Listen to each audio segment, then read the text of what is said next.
पत्नी उच्च शिक्षित असेल, तिचं इन्कमही जास्त असेल, तरीसुद्धा आणि ती स्वतःचा मेंटेनन्स स्वतः करू शकत असेल, तरीसुद्धा पतीला विवाहानंतर पत्नी आणि मुलांच्या प्रती जी काही नैतिक जबाबदारी आहे, ती त्याला पाळावी लागेल. हा निकाल दिलेला आहे सुप्रीम कोर्टाने. तो 7 एप्रिल 2026ला हा निकाल दिलेला आहे. त्या केस अशी आहे, x versus Y. X versus Y civil appeal आहे. स्पेशल लीव्ह पिटिशन 28/311/2024 ची केस आहे. विक्रमनाथ आणि संदीप मेहता यांच्या बेसने हा निकाल दिलेला आहे. याच्या फॅक्ट्स अशा आहेत की पत्नी जी आहे ती अपीलमध्ये गेलेली आहे. प्रतिवादी पती आहे. तर यांचं लग्न 2010ला झालेलं होतं. त्याच्यानंतर त्यांना 2 मुलं झाली. परंतु त्यांच्यातले वाद अतिशय वाढत गेलेले असल्यामुळे 2016 पासून ते वेगळे राहायला लागले.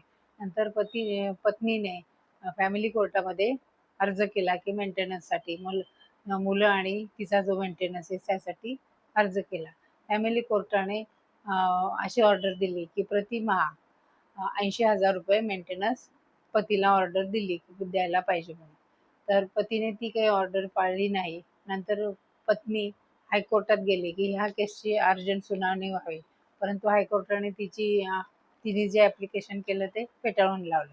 मग त्यामुळे तिला सुप्रीम कोर्टात जावं लागलं. सुप्रीम कोर्टाने असा निकाल दिला आहे की पतीने असा स्टँड घेतला की पत्नी ही उच्च शिक्षित आहे, तिला नोकरीही चांगली आहे, तिचं इन्कमही चांगलं आहे आणि ती तिचा मेंटेन करू शकते. मुलांचा आणि तिचा सांभाळ ती करू शकते. त्यामुळे तिने जी केलेली याचिका आहे ती योग्य नाही आहे. परंतु सुप्रीम कोर्टाने असा निकाल दिलेला आहे की पत्नी किती उच्च शिक्षित असू दे, तिचं इन्कमही जास्त असू दे, परंतु त्या पत्नी आणि मुलाच्या बाबत जी काही त्या पतीची नैतिक जबाबदारी आहे, ती त्याला पाळावीच लागेल.